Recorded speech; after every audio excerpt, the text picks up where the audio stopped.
Então, olá a todos. Agora sim, começando o nosso webinar Senha Segura. Eu gostaria de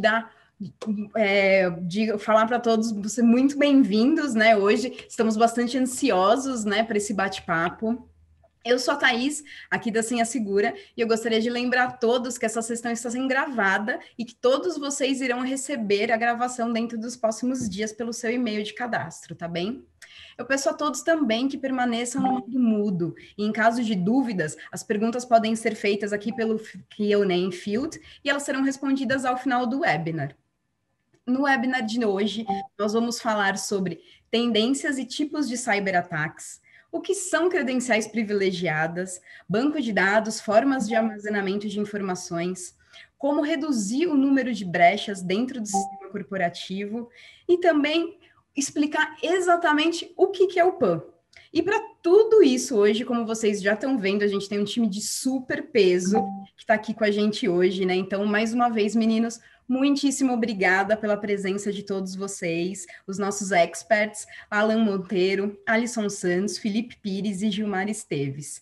Boa noite, meninos, bem-vindos. Agora a palavra é de vocês, gostaria que vocês se apresentassem para o nosso público e ficassem à vontade. Bom, Tatá, obrigado aí pela apresentação. Eu vou tomar a frente aqui primeiro para me apresentar muito rapidamente, depois eu vou passar para os nossos convidados aqui, vou tomar essa frente aqui. Então, para quem não me conhece ainda, meu nome é Felipe Pires, né? Eu estou falando aqui de Portugal agora, então aqui são 10 horas e 10 da noite, 10 horas e 11 minutos, mais ou menos. Então, atua em algumas frentes, né? Hoje no Senha Segura como advocate da marca, né? E principalmente de cibersegurança dentro da marca, né? Falando um pouco de como funcionam os ataques e principalmente ajudando nesse processo de elevar, né, o nível de segurança das companhias, né? Como não só como companhia, mas falando de cibersegurança, né? E atuo também como pesquisador de segurança de uma empresa suíça chamada Sapporo, onde atuo nessa parte de como funcionam os ataques, entendendo isso e desenvolvendo inteligência para um produto. E também ajudo aí o Carrefour como um advisor aí dentro implementando a cultura de DevSecOps. E aí, junto comigo, eu quero convidar aqui os meus convidados, né, para bater esse bate-papo, não só sobre PAN, mas também falar um pouco sobre cibersegurança como um todo, né? E eu estou muito feliz e honrado de trazer amigos. Hoje ainda falava sobre isso com algumas pessoas, o quanto que a área de segurança nos traz amigos, né? E eu já tive sentando com eles presencialmente, né? Em São Paulo, em algumas vezes, e já trabalhei com alguns deles, né? Seja como fornecendo algo, seja já almoçamos juntos, já fizemos várias coisas juntos. Então, ter esse bate-papo é muito legal, porque a gente trabalha junto ainda muito. Então, é como sentar numa roda de amigos. Acho que a única coisa que falta aqui é o álcool, né? Vamos dizer assim. Que, entre aspas, é o que faltaria, digamos assim. Mas, bom, então, queria abrir aí para vocês se apresentarem primeiro, falar quem vocês são, né? Enfim, o que vocês fazem hoje. E dentro dessa área de segurança da informação, o que vocês fizeram para chegar até aqui, né? Então, dentro da minha visão aqui, eu quero começar com o Alisson, porque é o que está primeiro para mim aqui. Então, eu queria começar com o Alisson, depois vai o Gilmar e depois o Alan. Vocês se apresentam, dizem quem vocês são e, enfim, como é que vocês chegaram até aqui, né, nessa jornada aí de cibersegurança. Bacana. Muito legal. Bom, primeiro, muito boa noite a todos, né, e que conseguiram se conectar e dedicaram aí um tempo para ouvir um pouquinho sobre cybersecurity. É um prazer também estar com vocês aqui, com o Gilmar, com o Alan, com você, Felipe, e fazendo parte aí dessa mesa redonda aqui da Senha Segura. Já nos conhecemos de fato há algum tempo, assim, em várias situações, ou só como fornecedor, ou como consultor, ou mesmo num bar, que acho que essa é a melhor parte, e algumas vezes, inclusive, com o próprio Alan em várias situações. Bom, eu atuo com tecnologia, basicamente, provavelmente há uns 20 anos, e quase a metade desse tempo foi trabalhando como CISO e mais da metade trabalhando com cybersecurity. Já passei por várias companhias, por vários segmentos, e acho que vou enfatizar o segmento que atuo atualmente, que é no varejo, né? Mais precisamente aí falando do atacarejo, onde eu sou aqui o CISO do Atacadão. Bom, aí nesse tempo a gente já passou por muita coisa junto, né? Já passamos por WannaCry, já passamos por ataques da Target, já viramos noite tentando mitigar prováveis e possíveis riscos que, graças a Deus, não aconteceu. Estamos aqui, assim como você, Felipe. A missão é, de fato, garantir o risco a níveis aceitáveis, a elevar a maturidade de segurança não só aqui da empresa que eu trabalho hoje, mas principalmente cooperar com a comunidade, cooperar com as pessoas que estejam interessadas no tema, para a gente difundir de fato o que é cybersecurity, e aí a gente conseguir estar mais preparado, digamos assim, para combater aquilo que de fato nos traz perigo e é o que importa. Boa, Alisson. Bom, vou dando continuidade aqui. Meu nome é Gilmar Esteves, atuo com segurança diretamente desde 2006. Quando eu entrei na minha área profissional, meu primeiro trabalho já foi com segurança da informação.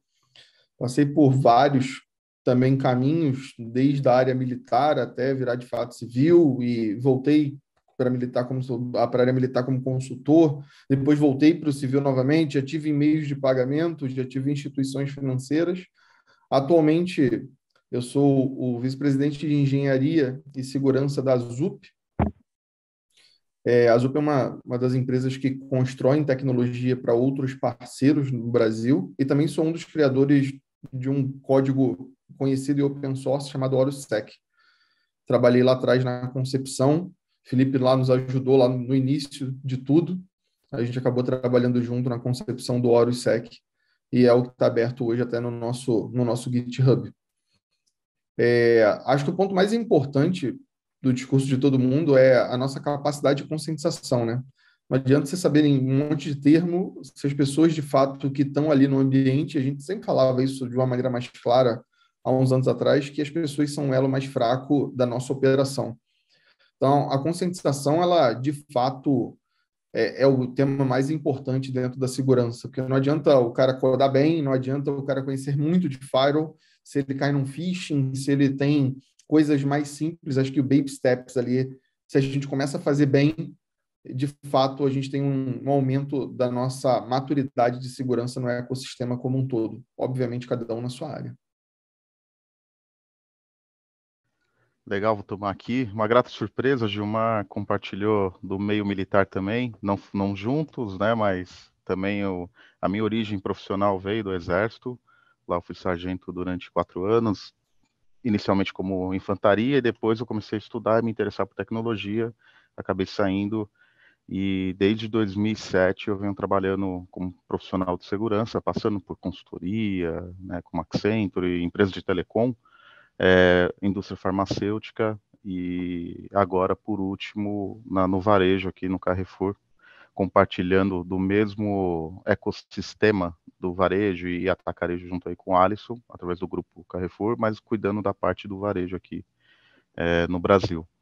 Além disso, eu também compartilho da experiência de segurança, a parte também de infraestrutura, onde eu também lidero essa frente, e aí eu tenho um contato maior com todos os riscos que o mundo cyber tem que tratar, né? Então, de um lado a gente vê o negócio sendo suportado, a TI sendo operacionalizada com a infra, e do outro vira o chapéu e olha a questão de segurança da informação.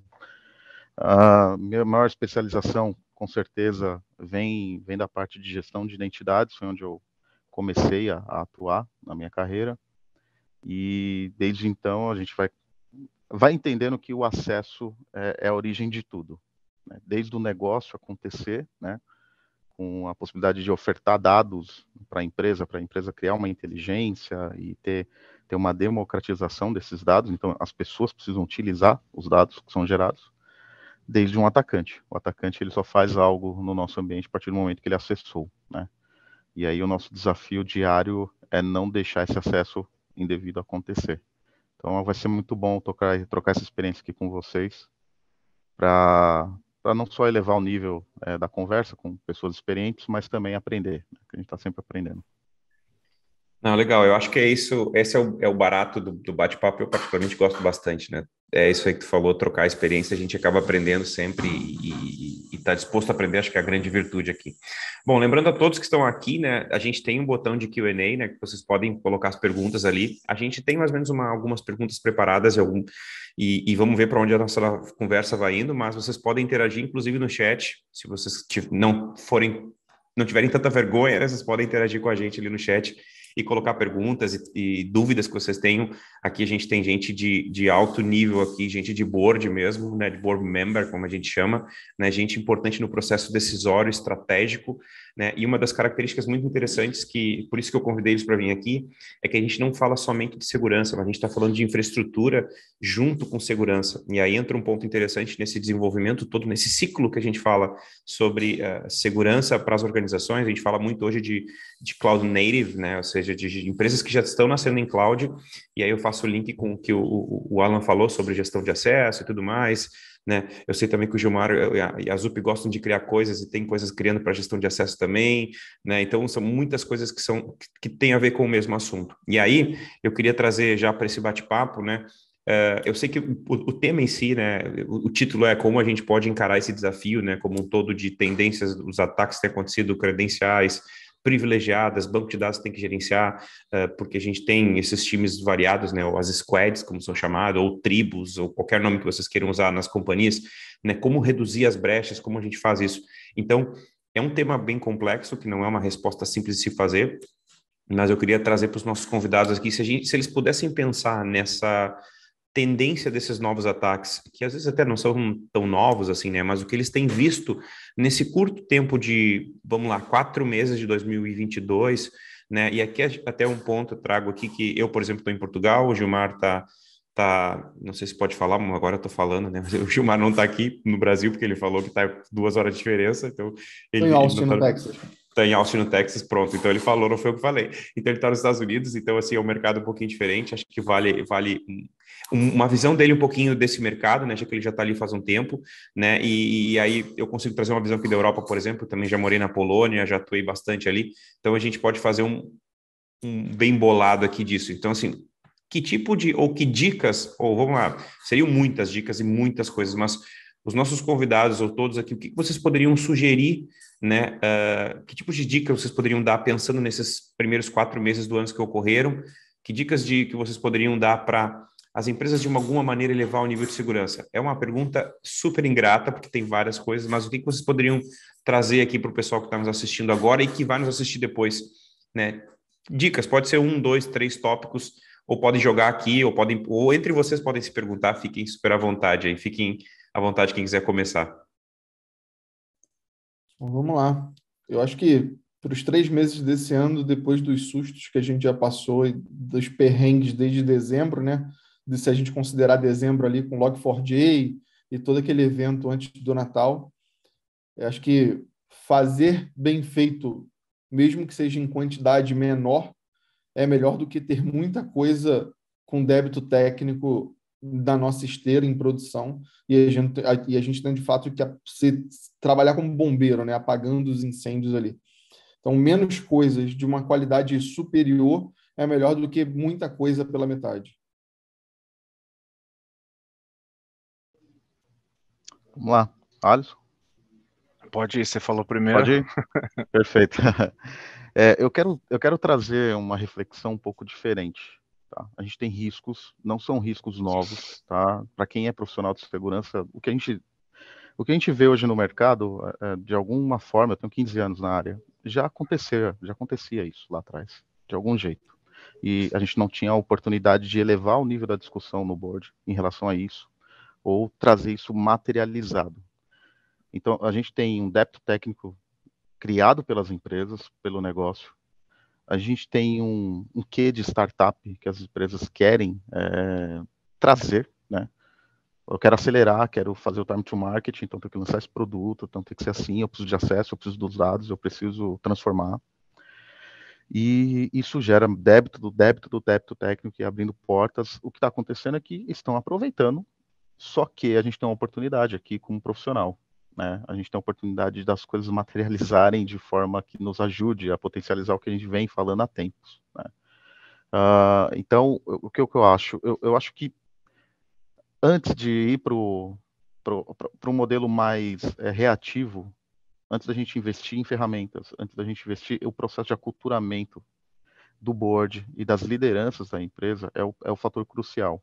Se você pegar os 4 últimos meses de ataques e o que vem ocorrendo aí do timeline de problemas das empresas, basicamente, pega o Lapsus, por exemplo. Ele vai direto no core da empresa, que é a pessoa que está trabalhando lá dentro, é o cara que tem o acesso, é o cara que faz a execução da atividade, e ele busca dali. Né? Então, é aculturamento dessas pessoas que a gente precisa atuar, é trazer essas pessoas. Então, ferramentas, né, que a gente utiliza como gestão de identidades IAM, monitoramento com SOC, gestão de vulnerabilidades para diminuir esse débito técnico, né, essas portas abertas, mas trabalhar na conscientização e revalidar cada um dos acessos dos nossos colaboradores, eu acho que é onde a gente poderia começar a atacar. Isso é o básico, ainda é o básico da área de segurança. E por vezes a gente se deixa levar por implementar produtos, as famosas balas de prata, e esquecer desse básico. Né? Então eu acho que é ali que a gente tem que começar a trabalhar junto com o board e levar isso daí de uma maneira sem o grande caos, né? Não, tá o apocalipse acontecendo. Não, a gente não é 100% seguro, pode ser que estejamos em ataque, mas ainda existe aqui uma forma da gente atuar de uma maneira mais consistente, né? Para não inviabilizar o negócio também. Muito bom, Alan. Acho que, bom, você e o Gilmar trouxe várias discussões importantes que a gente se debate no dia a dia aqui, né, sentando na cadeira de CISO.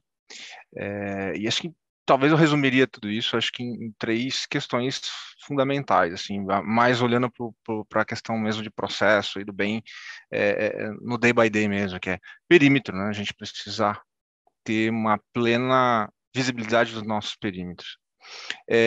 O perímetro ele foi desfeito, digamos assim, nos últimos anos, principalmente aí motivado pela pandemia. Então, como foi trazido aqui, credenciais tornou-se o nosso primeiro perímetro.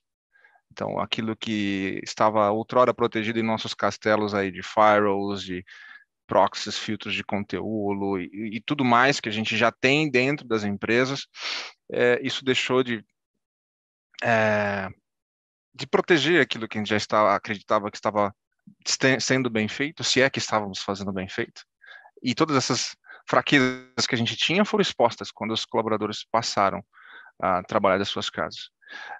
Então, eu falei sobre perímetro, a credencial tornou-se um novo perímetro, e, além de tudo, também, como foi dito, a parte de aculturamento e conscientização. Então, assim, acho que são esses 3 pontos principais, são aqueles que são mais explorados, e aí, como o próprio Felipe disse, né, a gente fala em tendência, aquilo que de novo está acontecendo, mas, na verdade, isso vem sendo explorado desde sempre, né? E ainda o próprio nossa última dor de cabeça, que foi o lápis, como o Alan falou, foi atrás de credencial.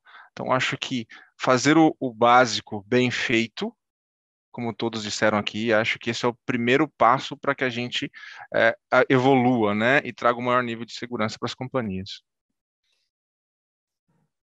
Está no mudo, Gilmar. Vou fazer uma pergunta para vocês. O que vocês acham?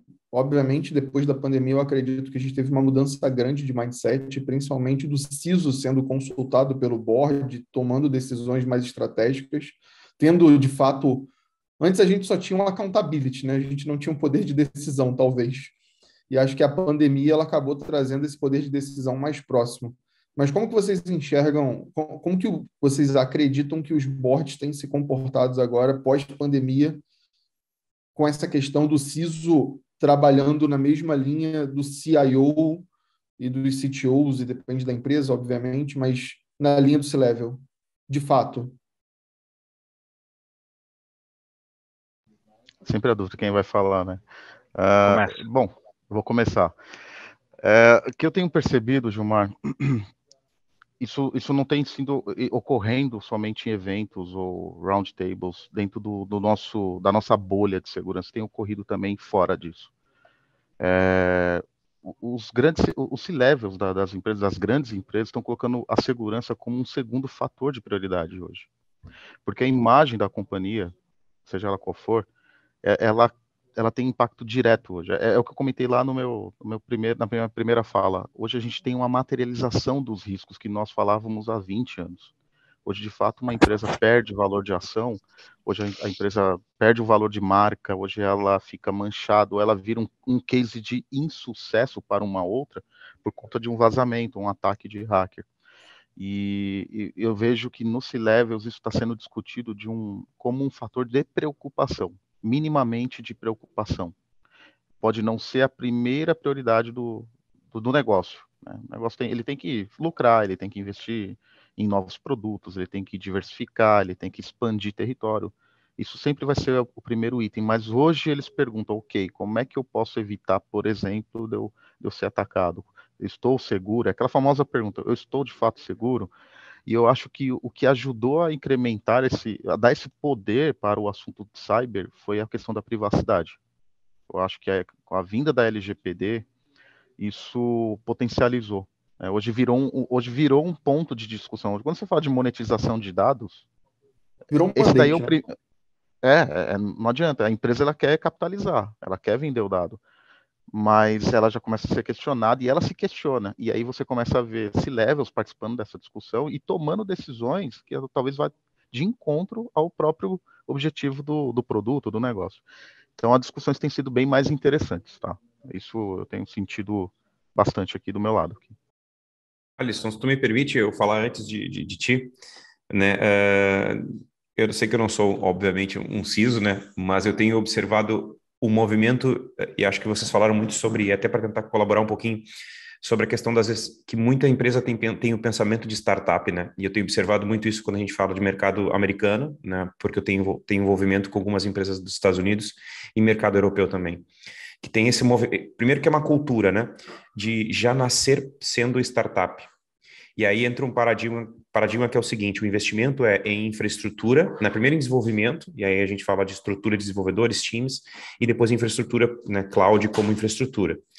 E aí existe uma palavra que eu aprendi muito interessante na ZUP, né, que é o famoso crescimento exponencial, que não foi a ZUP que criou, obviamente, mas o mercado de startups fala muito disso, que é o crescimento em grande escala, que, para quem não sabe, está nos ouvindo ou vai nos ouvir, basicamente o crescimento normal é de 1 mais 1 é 2, mais 1 é 3, mais 1 é 4, mais 1 é 5. O crescimento exponencial é 1 mais 2 mais 4, 8, e assim vai se multiplicando muito rapidamente.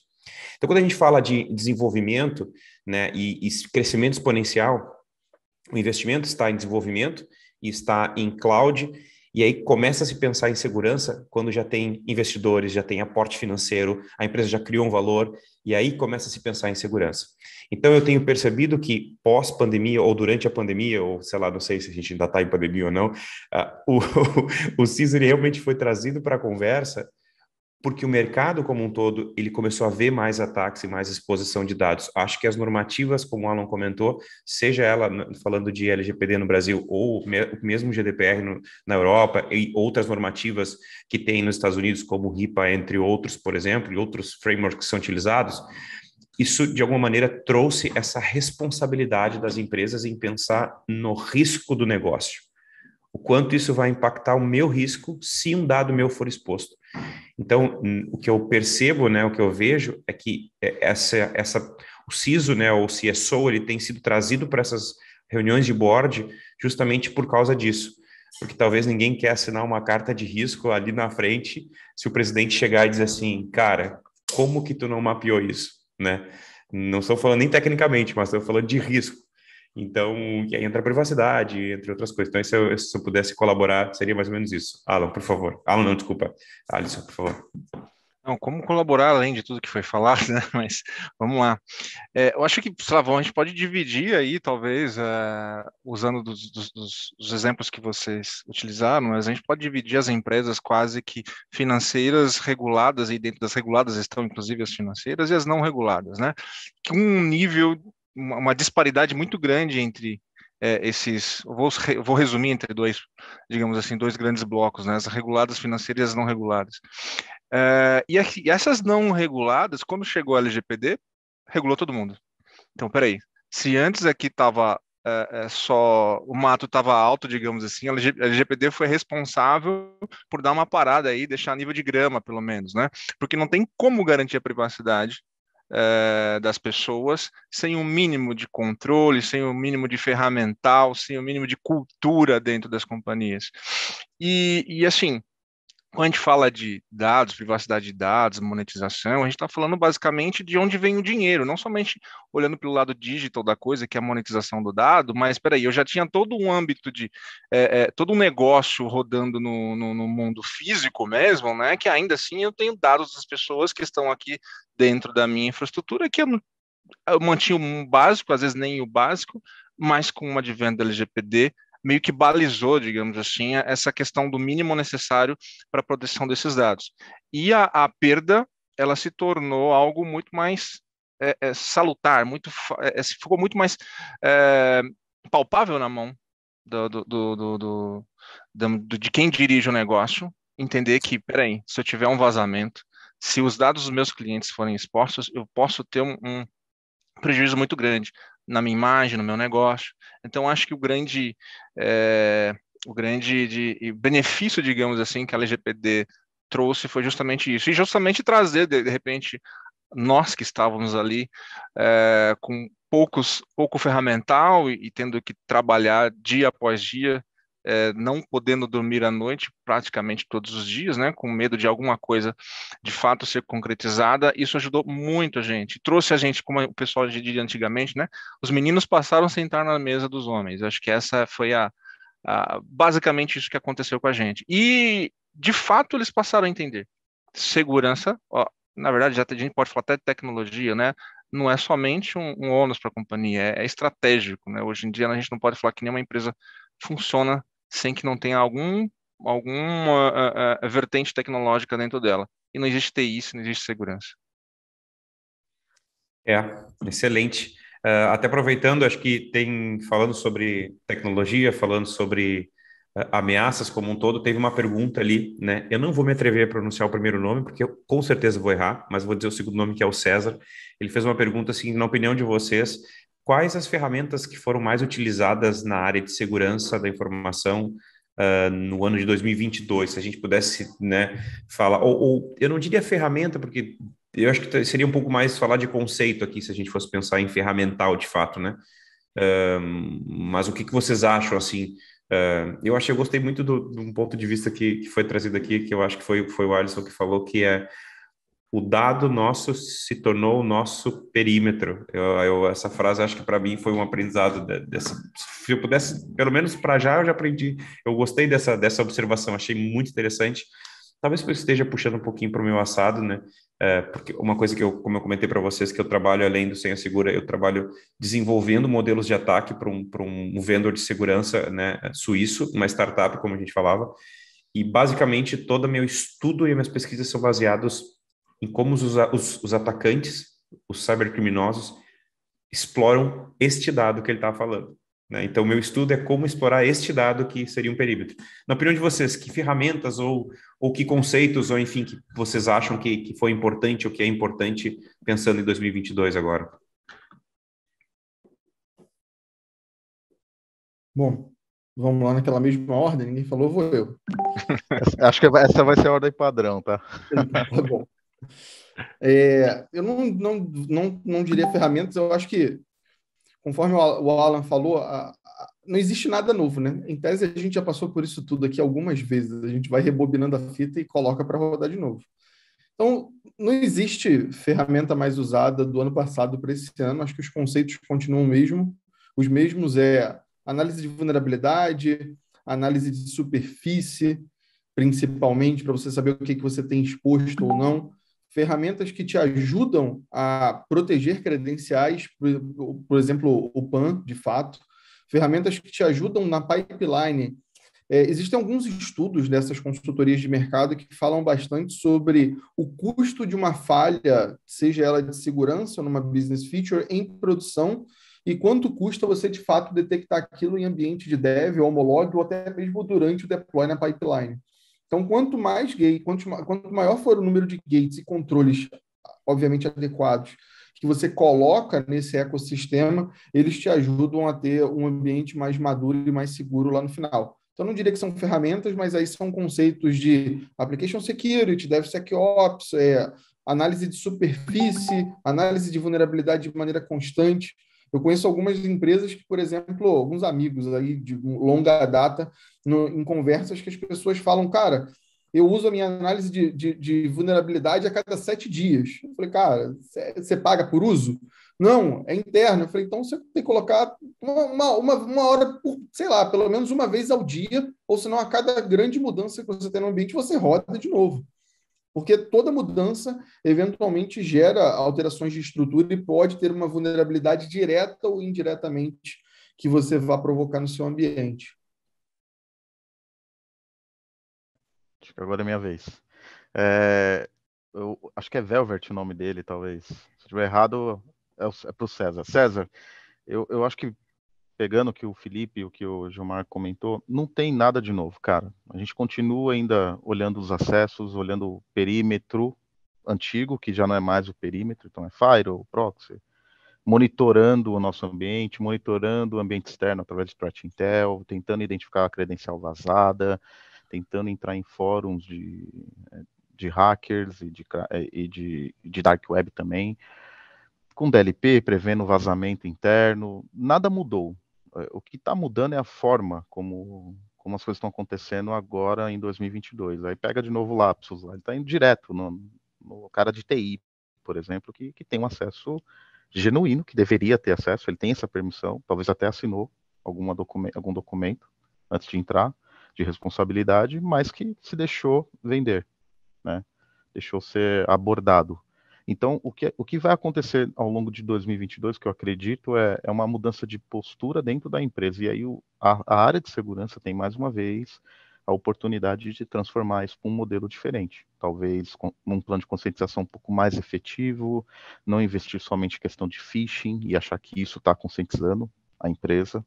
Então, revisar a questão de controle de acesso de forma mais periódica, como o Gilmar comentou, fazer isso daí muito mais paulatinamente, muito mais rápido a cada dia, rever o débito técnico, passar por a questão de antivírus, de antivírus não, perdão, de vulnerabilidade e ver até revisão de acesso completo mesmo. Quem deve ter acesso ao quê? Revisar a questão de matriz SOD. Eu acho que o que está acontecendo em 2022 é só uma outra forma dos ataques que a gente já tenta bloquear ocorrer. Não tem ainda uma ferramenta que trabalhe, ou não tem um modelo, um processo. Quando a gente fala de DevSecOps, por exemplo, ainda é um processo muito incipiente dentro das empresas, principalmente grandes empresas. Se a gente está falando de fintechs, startups que a empresa nasce dentro de um produto, talvez seja até mais fácil de implantar. Agora que você pega uma empresa mais consolidada, mais tradicional, você vai ter que trabalhar isso aí com cultura muito forte. Então tem um trabalho aí de aculturamento que eu acho que no fim que é o cerne aqui da nossa discussão, é o acesso ali privilegiado. Eu acho que falar de ferramenta a gente já falou bastante e já dissemos até que elas estão aí e há algum tempo, e ainda o nosso problema costuma ser a gestão, né? Garantir que aquilo que a gente tem implantado de fato está rodando 100%. Mas então eu vou tentar só complementar essa fala de forma bem rápida, né? Levar um pouquinho para o processo, que eu acho que uma das coisas principais que também as empresas estão aprendendo a lidar com isso, e própria cultura de DevOps tem ajudado a gente, que é garantir que as demandas nasçam por padrão, olhando conceitos de segurança. E aí o que o mercado tem dito, né, que é o Security by Design e também o Private by Design, mas é trazer um pouquinho a ideia para esse conceito, que é fazer com que as coisas sejam desenvolvidas desde o começo, já com pensamento de segurança. Então, quando quando as empresas tiverem maior conscientização sobre isso, maior maturidade, tenho certeza que ferramentas vão ser mais como coadjuvantes do que propriamente os protagonistas que são hoje, né? Então, trazer um pouco esse pensamento é importante nesse momento. Excelente, cara. Puxa, se eu sigo falando, minha cabeça fica a milhão aqui, pensando em um monte de coisa, pensando em interagir, pensando em possibilidades e perguntas e tal. Eu armei umas perguntas aqui, mas a gente está indo para várias outras coisas. Eu queria particularmente fazer uma pergunta para para o Gilmar e para o Alan, porque eles comentaram isso no início. Eu acho que eles devem ter visto a pergunta que eu pensei, mas você também me chamou a atenção, que os dois eles têm uma experiência bem interessante na área militar, né? Então, eu queria ver com eles se é possível, obviamente, se dá para fazer isso. Eu acho que dá, né? Mas que paralelo que é possível fazer com a área militar quando a gente fala de segurança, kill chain, cyber kill chain, ou estratégias de ataque, defesa, né? Então, se eles puderem comentar assim, se existe algum paralelo nesse sentido, ou não existe nada a ver quando a gente fala de ataque, defesa, né? A gente está falando aqui sobre segurança como um todo, mas existe a defesa, obviamente, mas existe alguém que está tentando explorar uma empresa, tentando dar o bypass, né, passar essa etapa, né, essa proteção. Então, pensando na área militar, assim, ou até mesmo, sei lá, hierarquia, gestão, sei lá, agora é com vocês dois aí que são da área militar. Não, eu acho que Cyber Kill Chain, eu não sei se é verdade, mas existe uma lenda que foi a Lockheed Martin que criou o termo, né? E quem não sabe, é uma indústria de defesa dentro dos Estados Unidos. É uma das empresas que faz parte do conglomerado de defesa. Eles têm grande atuação dentro de organizações militares desculpa, nos Estados Unidos e até em alguns outros países também. Então, obviamente, acredito que quando essa galera criou, eles fizeram um paralelo. Acho que duas coisas que a gente pode pegar do Cyber Kill Chain que nós conseguimos fazer um paralelo com segurança é disciplina e constância. Se você pegar toda a estratégia do Cyber Kill Chain, do Recon, potencializar, ataque, até a parte do persistir, ele nunca diz ali que você vai conseguir de primeira, ele nunca diz ali que você vai ter 100% de resultado, mas ele te mostra um modelo de persistência, e aí a persistência não no fato de somente existir naquele local e não conseguir ser retirado, mas de você insistir de fato várias vezes em várias fases daquela até você atingir o objetivo. Então, é um paralelo muito mais próximo de Red Team, mas a gente consegue trazer isso também para o Blue Team, principalmente na parte de defesa. O fato de a gente fazer a defesa em camadas, que a gente chama de onion process, né? E tudo mais, você sabe que uma daquelas camadas pode ser quebrada e tem a outra, e tem a outra, e tem a outra. Quando a gente fala sobre risco e fraude, a mesma coisa. Ninguém tem a ideia utópica de falar que vai acabar com as fraudes do mundo ou zerar todos os riscos, mas você tem que tornar tão distante a realidade de você de fato consumar aquele risco ou tão difícil executar aquela fraude que você se torna desinteressante para o atacante. Eu lembro que eu tinha um chefe na área militar que ele falava o seguinte: você não precisa ser o primeiro quando o tigre está vindo atrás de você, você só tem que estar depois do último. Você tem que estar na frente do último, então você não precisa ser o primeiro. Você sempre tem que ter alguém atrás de você, porque no final do dia é isso. Você torna o seu modelo de trabalho, o modelo da sua indústria, da sua empresa, ele é desinteressante para os atacantes.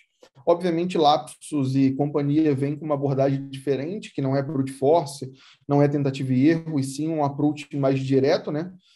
Mas eu acredito que quando eles pensaram foi mais ou menos dessa forma. Eu não vou me ater ao conceitos, eu vou trazer o que eu tive de experiência e como eu carreguei isso na carreira e como eu vejo o mundo de segurança, onde dá para aplicar ainda. O que eu trago mais da área militar, que faz total referência aqui no nosso dia a dia, é a estratégia. Nada na área militar é feito sem estratégia. Gilmar sabe bem disso, absolutamente nada. A gente não entra num tanque, a gente não salta de paraquedas, a gente não dá um tiro sem que tenha uma estratégia atrelada por trás, tá?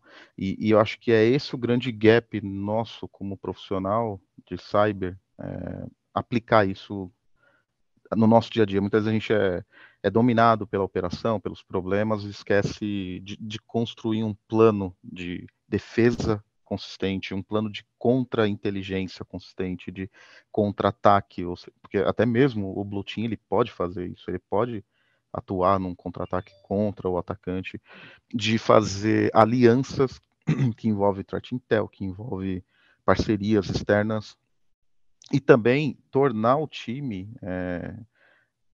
uníssono quando fala de cyber, né? É outra coisa muito interessante quando a gente vem do mundo militar. Lá todo mundo fala a mesma língua, desde o jargão até a forma de atuar na tropa, ou seja, lá em cada área que ela atua. Independente da área que eles atuam, eles fazem de uma maneira muito similar. Então você não tem aquele gap que a gente encontra hoje nos times de, pô, esse cara aqui é um pouquinho mais capacitado que aquele, ou aquele ali já é mais técnico, esse daqui poderia ser melhor aproveitado porque aquele outro não atua. Ou seja, a gente tem uma disparidade de conhecimentos e capacidades no time. Isso no mundo militar é evitado ao máximo. Existe sempre uma uniformidade para que a tropa seja igual. E aí o que tem de algo diferente um do outro é colocado em frentes diferentes. Ou seja, um cara que é de infantaria, ele parece ser melhor na parte de blindado, ele vai para blindado. Isso eu vejo que na companhias a gente não aplica, né? Então eu tento aplicar isso para evitar, por exemplo, a falta de visibilidade, né? Falta de alinhamento à estratégia de negócio, atuar com um foco diferente no core. Muitas vezes a gente percebe no mercado que pô, eu vou comprar a ferramenta porque ela é a que está precisando aí do mercado. O DLP, por exemplo, que foi um dos que todo mundo saiu correndo para comprar. Mas qual era a estratégia de uso? Quantos aí a gente não ouve no mercado dizendo que implantou e de fato não teve sucesso e não trouxe nenhum resultado positivo para o core da empresa? Então, o que eu posso fazer da sua pergunta, Felipe, é no meio militar nada é feito sem estratégia. Então, o recado que eu deixo para os líderes e para quem estiver assistindo, aplique uma estratégia antes de fazer qualquer ação. Senão você pode perder terreno, você pode perder investimento e esforço e energia também. Um ponto, Alan, só complementando, até nessa parte de estratégia, que eu concordo muito, é que boa parte das equipes elas não se preocupam com o Plano Diretor de Segurança da Informação, PDSI.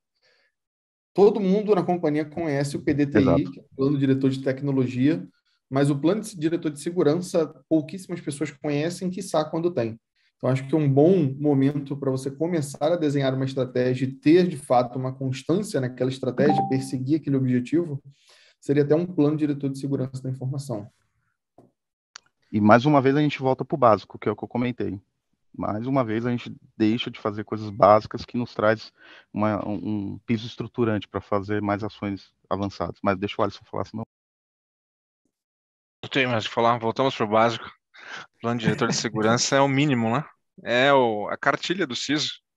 Se ele não começa por aí, ele não tem para onde ir. É outro jargão, né? Jargão não, esqueci o nome agora. Se você não sabe para onde ir, qualquer caminho serve.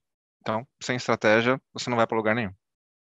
Alice no País das Maravilhas, Coelho falando para ela. Exato. Obrigado, Gilmar.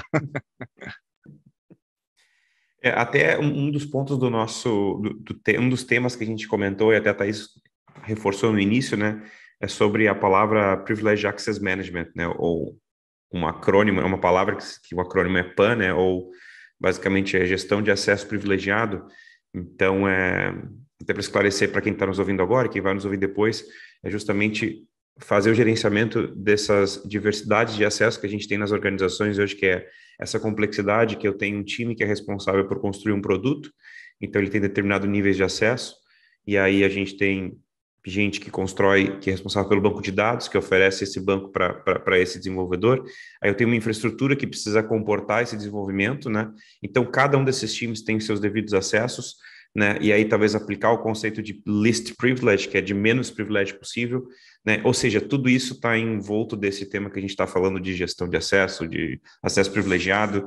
E eu queria aproveitar e perguntar para o Alisson, assim, do ponto de vista do CISO, quais seriam os grandes desafios de trabalhar com essa gestão de acesso privilegiado? E aí entra bom, talvez eu vou falar para o Alisson, mas todos podem, né, trazer contribuição em diferentes verticais de negócio, né? Porque a gente tem vários níveis de experiências aqui em verticais de negócio diferentes.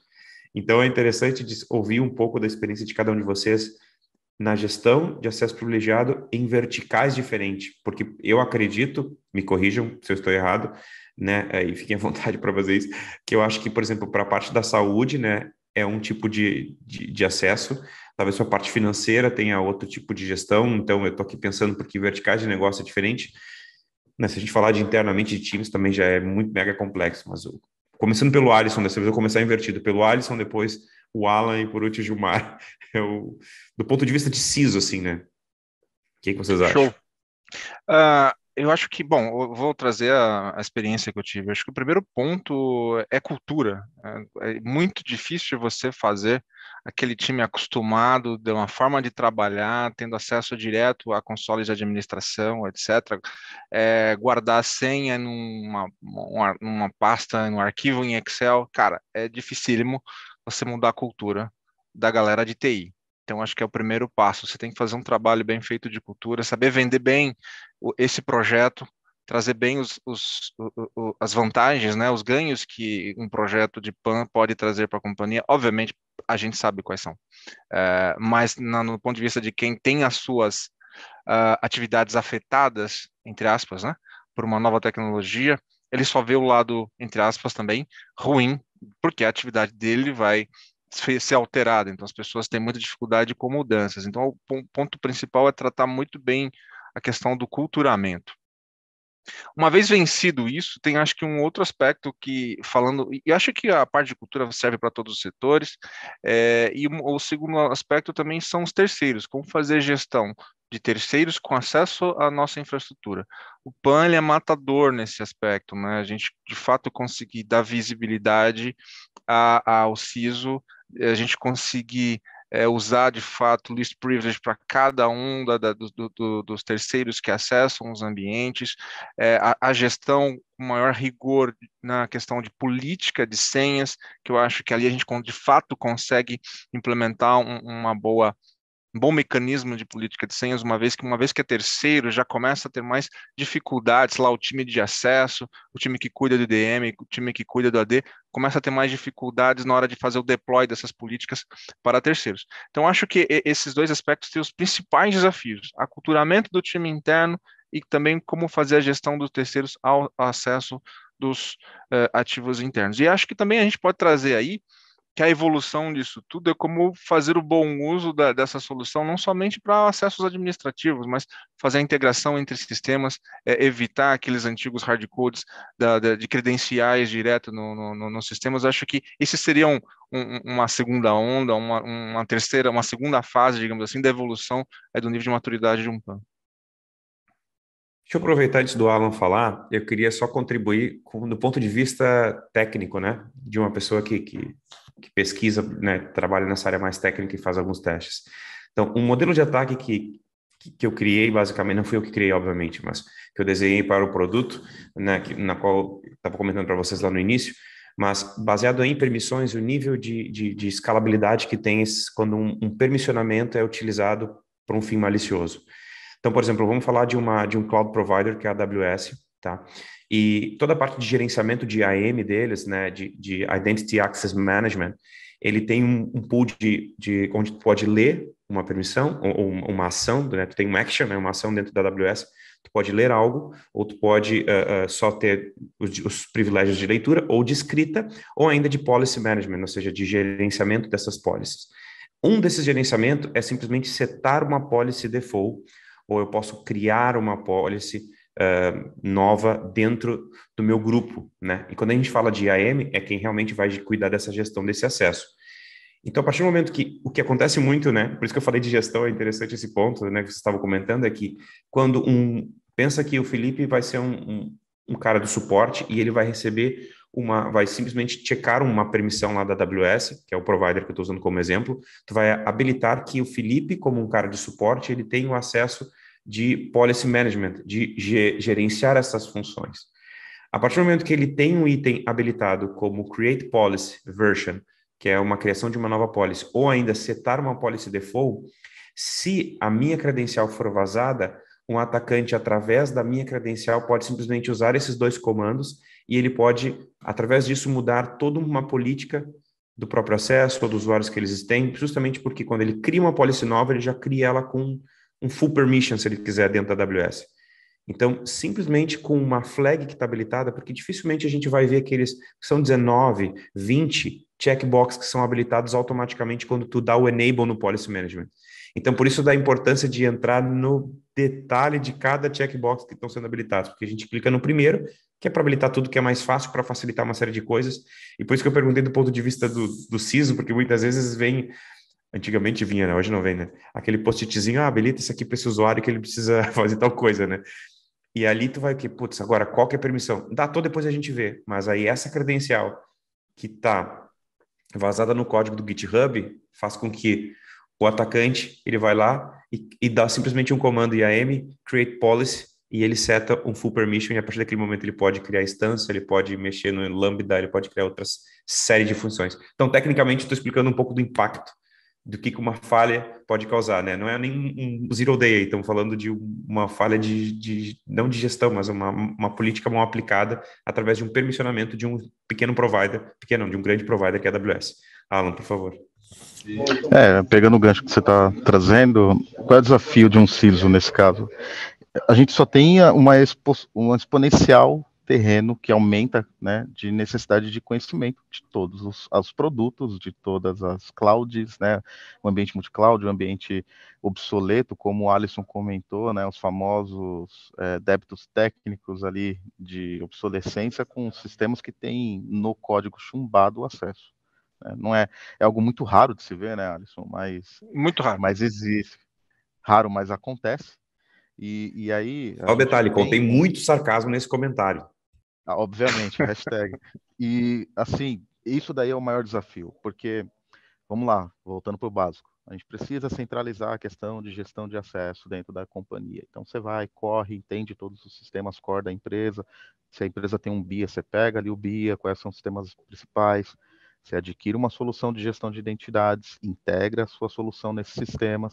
Aí você começa a descobrir que esses sistemas têm sistemas satélites, que faz funcionar esse core, mas que eles não são considerados core e tem lá o código chumbado. E que a área de TI está migrando para uma nuvem, na AWS, que tem toda uma particularidade de gestão de acesso nela, talvez na GCP, talvez na Azure. E aí você começa a aumentar, né, esse cenário de necessidade de conhecer e de configurar da maneira correta. Então, acho que o grande desafio do CISO é identificar esse core. É o primeiro passo. Conhecer ele muito bem. Conhecer. A gente precisa conhecer o que é o nosso ponto forte e a nossa fraqueza dentro do ambiente, para que o nosso time possa atuar. Capacitar esse time em relação a esses sistemas. Por exemplo, cloud. Acho que esse ponto que o Felipe trouxe, apesar de bem técnico, é um dos cenários que a gente encontra em empresas que estão querendo acelerar digitalmente. Ele quer ir para cloud, ele quer migrar os sistemas, ele quer potencializar, ele quer ter mínimo do downtime, ele vai habilitar acesso, ele vai te pedir, ele vai vir com um post-it virtual para te pedir acesso. E você vai ter que fazer isso. E ele vai terceirizar os serviços dele ou as aplicações dele para terceiros, que também estão em ambiente SaaS. E você talvez não tenha a mesma qualidade de gestão de acesso lá.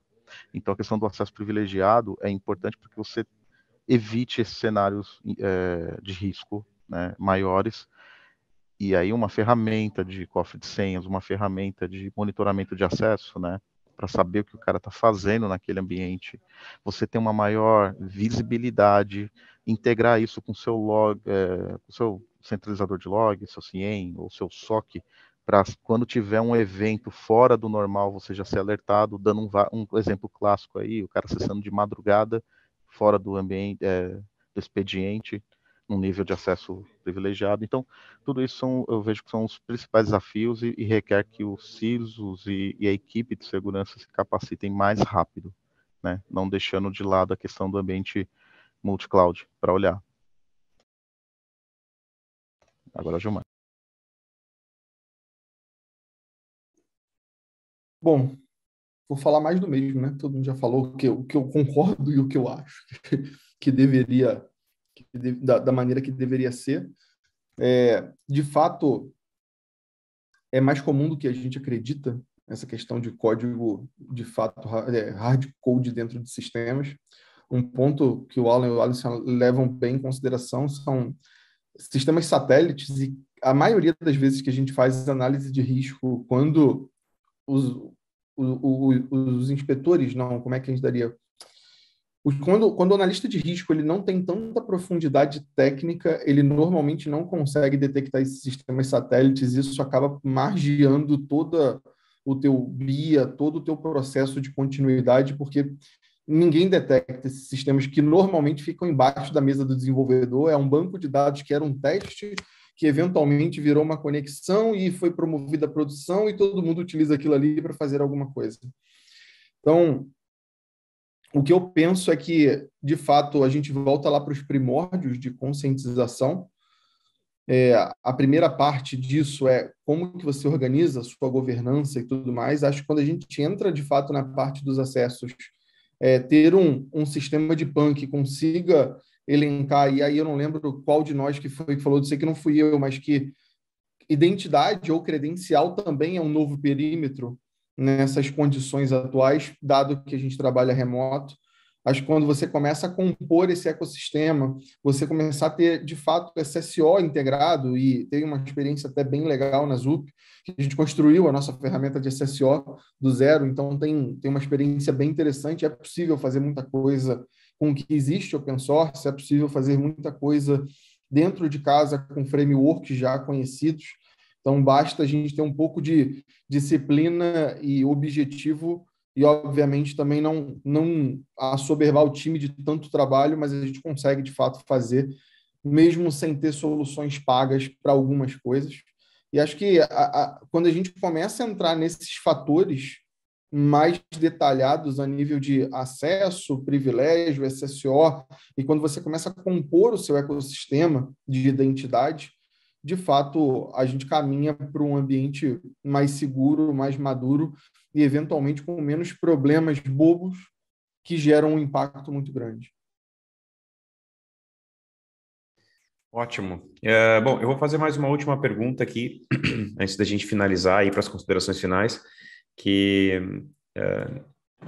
é mais voltada, assim, a esse processo da influência que o CISO tem hoje dentro do board, né? Que a gente, até o Gilmar fez uma pergunta interessante lá no início, questionando, né? Ou perguntando para o pessoal se por causa da pandemia, se isso acelerou. A gente também ouviu muito webinars por aí, ou falando sobre o aceleramento digital por causa da pandemia e várias coisas assim.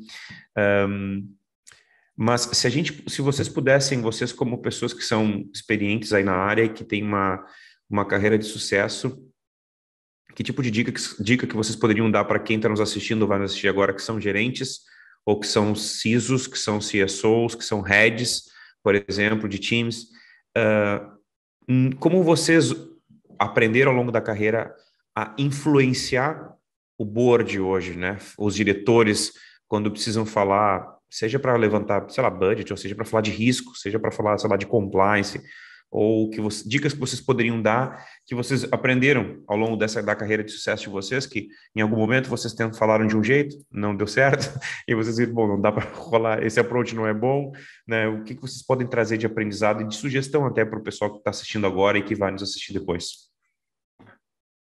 Bom, acho que segurança, ela nasce como uma área do não, né? É a área que começa bloqueando tudo lá no passado e levou esse estigma até muito pouco tempo atrás. Eu acho que, pegando um ponto que o Alan e o Alisson trouxeram, estratégia. Ninguém vai te ouvir se você não tiver uma estratégia clara, se você não conseguir fazer demonstrações claras de como a segurança impacta no negócio, tanto positivo quanto negativamente. Então, só falar que um software não funciona, ou não é aprovado, ou uma regra de firewall não pode ser executada, ela não consegue mais ser plausível nos dias de hoje. E você vai acabar sendo substituído, essa que é a realidade. Precisamos aprender a dar opções, a gente estudar, de fato, arquitetura, modernização, o que é que seja, para propor novas soluções de maneira segura.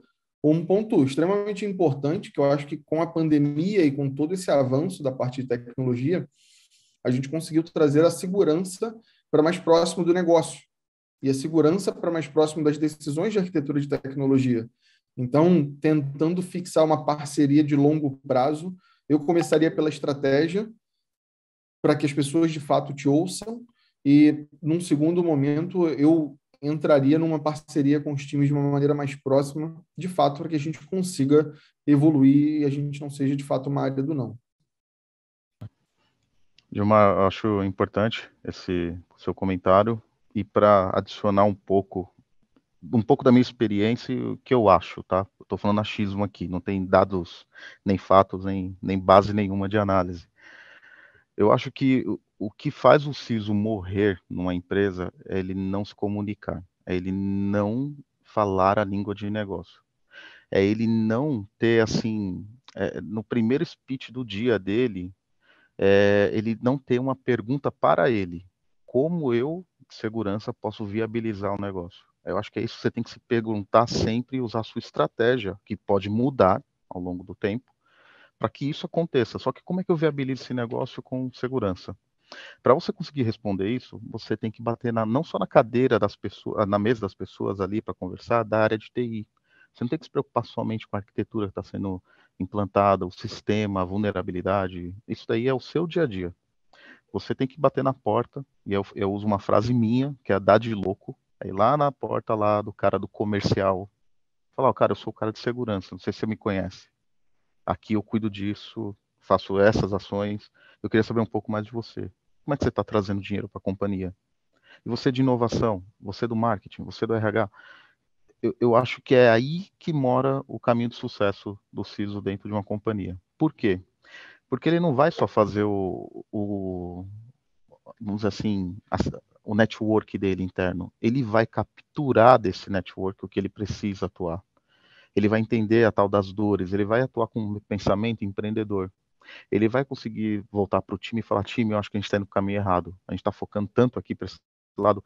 Cara, isso aqui é bom, é importante, mas acho que o prioritário para a companhia é esse aqui. E aí você começa a criar elos, você começa a criar parcerias internas, e aí você torna mais fácil o seu speech da estratégia. Aí você vai bater na porta lá ou do CTO, do CIO, ou do CFO, que seja, e vai falar, cara, isso aqui, ó, que você está que eu estou apresentando, que é para trazer uma proteção que custa milhões, porque nada em segurança é menos de 1 milhão, parece quando você vai casar, você gasta pra caramba. Isso aqui, eu sei que com esse dinheiro você traria mais clientes, você faria mais produtos, você expandiria mais o negócio, eu sei disso, eu sou um centro de custo para você. Mas, cara, aqui eu vou te viabilizar no negócio assim, dessa forma, com base nisso, atrás da minha estratégia. Então, isso deixa mais leve o seu discurso e a sua comunicação interna. Então, a recomendação que eu dou é essa: não deixa de conversar com as áreas. Não deixa de ir bater na porta deles e conhecer eles e falar quem é você. Porque senão a sua estratégia pode morrer no start dela. Cara, eu gostei de ser o primeiro. O último é sempre mais difícil. Vocês já falaram, resumiram muito bem esse aspecto. Acho que é uma pequena contribuição que eu posso falar de tudo isso, que talvez é voltar para a academia, no âmbito que talvez eu me sinta um pouco mais confortável, é dizer, visão de risco. Eu acho que você simplesmente não falar um não por não e conhecer o seu negócio, você é capaz de transformar, você é capaz de desdobrar os objetivos da empresa numa visão de risco, de segurança, e conseguir trazer valor para os objetivos da companhia, para a missão da companhia, de forma com que ela alcance aquilo sem que uma fragilidade, algum risco de segurança a impeça de alcançar. Então, acho que criar alianças, saber que é o caso de não falar não, né? Conhecer o negócio, não no ponto literal da coisa, somente de rodar checklist, contratar Big Fours para fazer assessment dentro do ambiente, mas desdobrar isso de fato em ações estratégicas, com uma visão de risco e com um retorno bem claro para o board. Eu acho que é dessa forma que a gente consegue atuar de uma forma com menos frição dentro da companhia e trazendo maior valor para ela. Excelente. Bom, primeiro queria agradecer a todos aí que estiveram com a gente, que nos acompanharam aí durante esse bate-papo, foi sensacional. Eu casualmente vi agora há pouco que passou 1 hora e pouco e falei, caramba, velho, realmente o negócio, o bate-papo tá muito bom. Tem acho que 60 perguntas que eu ainda não fiz, pelo menos 60% das perguntas não foram feitas, o que é bom, isso é sinal de que a gente tem muita coisa para bater papo ainda, para conversar e para aprender uns com os outros. Então, eu queria abrir agora aqui para as considerações finais de vocês, e depois eu faço as minhas também, mas já deixo o meu muito obrigado pessoalmente aí, né, aos amigos E vamos fazer o inverso, já que ele se sentiu prejudicado em umas perguntas. Alisson, começa contigo. Não, é só agradecer o time aqui que esteve presente. Fantástico poder conversar com você novamente, Felipe, Gilmar, conhecê-lo. Foi uma honra poder participar com vocês. E o Alan, como sempre, já temos uma vivência mais próxima, justamente por conta dos negócios que atuamos. Foi um prazer e quem quiser fazer mais perguntas pode ficar à vontade para fazer, que estamos aqui para isso.